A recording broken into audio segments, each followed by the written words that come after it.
সাধন ভজন যে করবো তার পথটা কি, কোন পথে কিভাবে করব, কিভাবে জানবো, তার প্রসেস কি, তার প্রসিডিওর কি, বলে দেন, বাতলে দেন।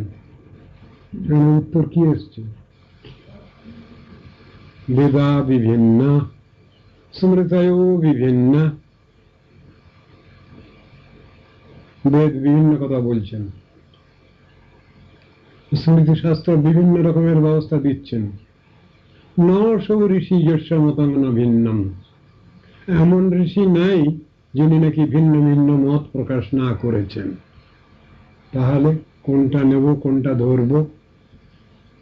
এই তো খানিক আগে চার বাকের কথা বলা হলো, তিনিও এক নাকি এক ঋষি, কিন্তু নাস্তিক ঋষি, শুধু খাবো দাবো থাকবো, আর কিছু বোঝেন না তিনি, এই শিক্ষা দিয়ে গেছেন। মানে জড়বাদী, ম্যাটেরিয়ালিস্ট। এই তো সব রকমের। ন সব ঋষি যস্য মতামন ভিন্ন, এমন ঋষি নাই যিনি নাকি ভিন্ন ভিন্ন মত ব্যক্ত না করেছেন। তাহলে তাহলে কি করব? কথাটা তো আপনারা শুনেছেন, নানা মুনির নানা মত, এ কথাগুলো তো এসেছে। এ কথাটা এলো কোথা থেকে? যখন ব্যবস্থা চেয়েছিলেন আমাদের পরীক্ষিত মহারাজ ঋষিগণের কাছে, তখন বিভিন্ন ব্যক্তি বিভিন্ন রকমের মত প্রকাশ করেছিলেন। হে মহারাজ, আপনি কর্মাচরণ করুন, দান খয়রাত করুন, জ্ঞানানুশীলন করুন, তপস্যা করুন। কোনো কথাই তার মনে লাগেনি। শেষকালে সেই সভায় এসে সুখদেব গোস্বামী এসে ভাগবত কথা তার কাছে পরিবেশন করেছিলেন, আত্মকল্যাণজনক কথা। তাতেই তিনি শান্তি লাভ করলেন, তাতেই তার সবকিছু ভগবত সাক্ষাৎকার হলো, তাতে তার দুঃখ কষ্ট সব গেল। তক্ষক কখন দংশন করেছে তিনি জানতেও পারলেন না, বুঝতেও পারলেন না। এমনই ব্যাপার। দেহ স্মৃতি নাই যার, সংসার খুব কাহা তার। যার দেহ স্মৃতি নাই যার, তার আবার সংসার বলে কি আছে? কিছুই নেই। তো আপন ভোলা, সব ভুলে গেছে। আমাদেরও তো সাধন ভজন মানে করতে হবে। সংসারে থাকবো বটে, কিন্তু সংসারের দুশ্চিন্তা দুর্ভাবনা আমাদের পেয়ে বসবে না, সংসারের কালিমা আমাদের স্পর্শ করবে না। লোভ মোহ মদ মাৎসর্য কাম ক্রোধ ইত্যাদি এগুলোকে জয় করবো আমরা। নিজের চেষ্টায় হবে না, গুরু বৈষ্ণবের কৃপা, ভগবানের অহেতুকি করুণা, তার দ্বারাই এগুলো সম্ভব। সেটা তো হবে না কিছু। সাধু মহাপুরুষ যে কথাগুলো এখানে বলতে আসেন, সে কথাগুলো আমাদের কোনোটাই বুঝের মধ্যে আসে না, কারণ তারা তো এই জগতের লোক না। পরজগতের কথা বলেন, সেগুলো মাথায় ঢোকে না, তো বুঝি না, তো তার সঙ্গে তো সম্পর্ক নেই, ওই জন্য তো বুঝতে পারি না ওদের কথাগুলো। প্রভুপাদ এক জায়গায় বলছেন যে হরিকথা শুনলেই সন্দেহ আসে। কিরকম?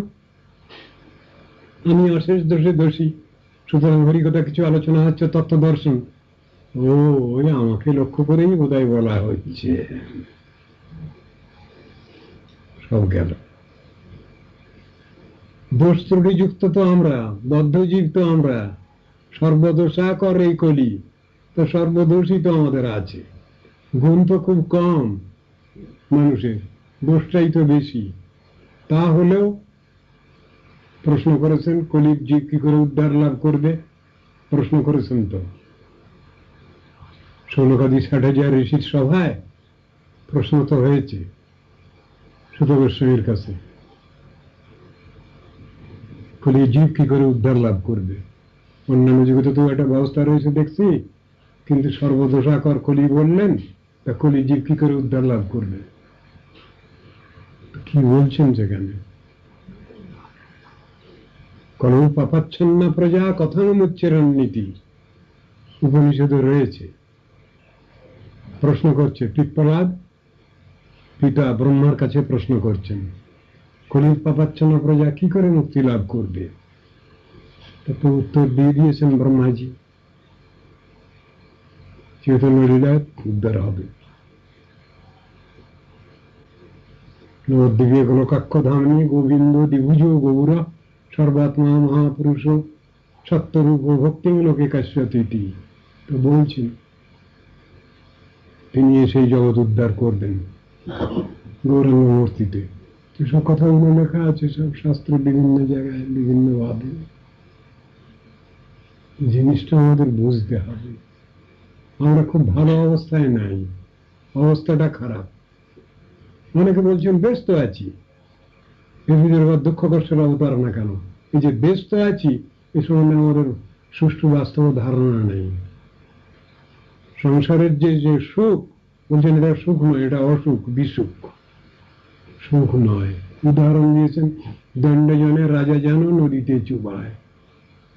আগেকার দিনে রাজাদের শাসন ছিল, যদি কোনো লোক চুরি করত তাহলে পাইক পেয়াদা দিয়ে নদীতে নিয়ে যেত, সেখানে গিয়ে ঠেসে ধরত। ঠেসে ধরলে কি হতো, একবার নিঃশ্বাস যাচ্ছে, তাকে মারা উদ্দেশ্য না, শাসন করা। হাত পাক করছে যখন প্রাণটা, তখন একটু টেনে তুলে ধরল, বাঁচলাম। যেই বলেছে আবার ঠেসে ধরেছে জলে। সংসারের সুখটা হলো এই। দুঃখের সব সময় যেটা কনস্ট্যান্ট দুঃখ চলছে, সেই দুঃখের ক্ষণিক নিবৃত্তিকেই বলা হয়েছে সুখ। বাস্তব সুখ শান্তি, অবিমিশ্র আনন্দ, শান্তি স্বস্তি এই জগতে নাই, হতে পারে না। ভাবিয়া দেখো হো ভাই, অমিশ্র আনন্দ নাই। যে আছে সে দুঃখের কারণ, সে সুখের তরে তবে কেন আদাস হবে, হারাইবে পরমার্থ দন। উদাহরণ দিয়ে তো বোঝানো হয়েছে শাস্ত্রে সব জায়গায়। সাধু মহাপুরুষগণের কথাগুলো তো বৈকুণ্ঠ বাণী, বৈকুণ্ঠ জগতের কথা। সে কথা তো এখানে বাজে না বেশি, ওই জন্য তাদের কথা ওই পারপ্লেক্সিং মনে হয়, স্টার্টলিং অ্যান্ড পারপ্লেক্সিং কথাটা বলা আছে, আপাত বিরোধযুক্ত মনে হয়। যে কথা একেবারে জন্মের থেকে বাচ্চা বয়স থেকে শুনে এলাম, সে কথা সাধুরা কেউই বলে না। যে শব্দের সঙ্গে পরিচিতি, যে আচার ব্যবহারের সঙ্গে পরিচিতি, যে ভাবধারার সঙ্গে পরিচিতি, তার কিছুই বলে না সাধুরা। এটা কি সব নতুন নতুন শব্দ বলে, নতুন নতুন ভাষা বলে, আর কত কি অদ্ভুত অদ্ভুত লাগে। আসলে ওর সঙ্গে তো পরিচয় নেই, তা কি করে কি হবে? শিখতে হবে। ওই বৈকুণ্ঠ বাণী, বৈকুণ্ঠ শব্দ অভ্যাস করতে হবে, অনুশীলন করতে হবে, যার নাম শ্রীনাম। শ্রীনাম ব্রহ্ম, শব্দ ব্রহ্ম, অ্যাবসলিউট সাউন্ড, এটাকে বলা হয়েছে। সে শব্দ ব্রহ্মের সাধনার দ্বারা ভগবানের সাক্ষাৎ কৃপা লাভ হয়, ভগবত প্রেম প্রীতি লাভ হয়, ভগবানের সাক্ষাৎ সেবা লাভ হয়। এসব কথাগুলো শাস্ত্রে বোঝানো আছে। দুনিয়ায় যা চলছে, পৃথিবীতে যা চলছে, বললেন কে বললেন? পৃথিবীতে যত কথা ধর্ম নামে চলে, ভাগবত কহে তাহা পরিপূর্ণ চলে। কৌশল করে ভাগবত সব বলে দিলেন, বলে এগুলো ধর্ম না, এগুলো এগুলো অধর্ম, বিধর্ম, ছলধর্ম, কুধর্ম, এইসব। এই তো কথা। দুনিয়ার লোক যাকে ধর্ম বলে মনে করছে, সেটা ধর্মই নয়। আসলে ধর্ম মানে কি তা জানে না লোকে। আজ ঠেলাঠেলি হচ্ছে সমাজনৈতিক ক্ষেত্রে, রাজনৈতিক ক্ষেত্রে, আজকাল ঠেলাঠেলি হচ্ছে। সব সময় কটা শব্দ আমরা শুনতে পাচ্ছি, আর কান ঝাড়া পালাম। একটা বলছে এরা সাম্প্রদায়িকতা, সাম্প্রদায়িকতা, একটা শব্দ বলছে এরা মৌলবাদ, মৌলবাদ, আর কি ধর্ম নাকি দেশকে খেয়েছে। ধর্ম দেশকে খায়নি। যদি বাঁচাতে হয় তাহলে ধর্মই দেশকে বাঁচিয়েছে, বাঁচাবে। আর মেরে ফেলবে ব্যক্তিগত স্বার্থ পরতা, সুবিধাবাদ, শয়তানি, বদমাইশি, এইসব। এইগুলোই দেশকে শেষ করবে, দেশকে শেষ করছে, চৌপট করছে। এটাই হলো কথা। একজন রাজনীতি করে, সে ধর্মের ভরণ করে রাজনীতি করছে, আর একজন ধর্মপথে চলছে, সে রাজনীতি করছে। কারো কিছু হবে না, দুটোই ফাঁকিবাজ, দুটোই শয়তান। যে ধর্মের নামে রাজনীতি করছে সেও শয়তান, আর যে রাজনীতির নামে ধর্মের আবাহন করছে সেও শয়তান। তো কি হয়? সব জিনিসের মধ্যে তো বিচার রয়েছে, মানুষ কি করবে? তথাপি তো একটা বিচারবোধ তো আছে, ভালো মন্দের বিচার তো আছে, তথাপি তো একটা গুড বেটার বেস্ট কথাগুলো আছে, আমাদের সেটাকে বেছে নিতে হবে। এই জগতে থাকবেই সবসময়, সব এক হয়ে যাবে না, সব এক কোনোদিনই হয়নি, কোনোদিনই হবে না, হতে পারে না। এইগুলোই হলো মায়াবাদ, এই জিনিসগুলোই হলো শূন্যবাদ, এই জিনিসগুলোই হলো শয়তানি, আসরিক বিচার। বর্তমান বিচার কি হয়েছে? ভগবান নেই, নিরীশ্বর জগৎ। নিরীশ্বর জগৎ যেখানে, সেখানে যখন কেউ মালিক নেই, মালিক শূন্য জগৎ মানে তো চোর ডাকাত গুন্ডা বদমাইশের অ্যান্টি সোশ্যাল এলিমেন্টের আড্ডাখানা, এই তো। তো তাই হচ্ছে, তো সেখানে ভালো কি আশা করতে পারা যায়? মানুষ যদি নীতি আদর্শ পরায়ণ হয়, অসুবিধা হয় না সংসারে থাকতে। পরস্পরের প্রতি কর্তব্য পালন করে যদি চলি আমরা, অসুবিধা কিছু নেই। কিন্তু সর্বোপরি গার্জিয়ানের কথা তো মানতে হবে। যার খাই, যার পড়ি, যার এ করি, তাকে তো সম্মান দিতে হবে, তাকে তো শ্রদ্ধা করতে হবে, তা নাহলে কি করে হবে? এই জিনিসটা মানুষ বুঝছে না কেন? আজ ব্যক্তিগত স্বার্থপরতায়, সুবিধাবাদে, ঈর্ষা হিংসা মাৎসর্যে জ্বলে পুড়ে যাচ্ছে জগৎটা, দুনিয়াটা। কি হবে? মানুষের ভালোটা কি হবে? ভালো তো তারা নিজেই কিছু চাচ্ছে না, মুখে বলছে আমি ভালো চাই, কাজের বেলায় কিছু ভালো সে চায় না, খারাপটাই চায়। এবং এমনই অবস্থা যে তাকে সেই দিকে পা বাড়াতেই হচ্ছে। কি করবে মানুষের? করবে কি আছে?